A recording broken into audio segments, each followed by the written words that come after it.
Kamakshanagar block बड़शुआल सरकारी high school मो school अभियान उत्सव अनुष्ठित हो जाइछि। एही उपलक्षे पुरातन छात्र संघ सभापति हिरणमय पाल सभापतित्व एक साधारण सभा आयोजित होइतिला। प्रारंभिक सूचना प्रदान करी प्रधान शिक्षक नृसिंहचरण मल्लिक कहले, मो स्कूल अभियान आम विद्यालय 5T रे रूपांतरीकरण करा जिवा सहित विभिन्न प्रकार उन्नतिमूलक कार्य करा जाइछि।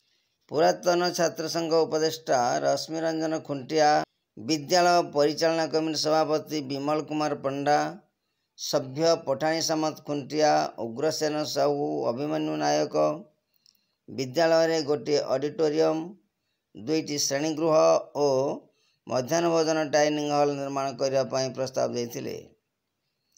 पुरातन छात्र छात्री मानकु मुख्यमंत्री प्रशंसा पत्र प्रदान करा जाइतिला।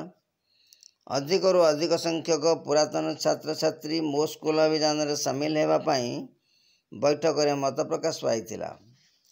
शिक्षयित्री रश्मिता साहू धन्यवाद प्रदान करथिले।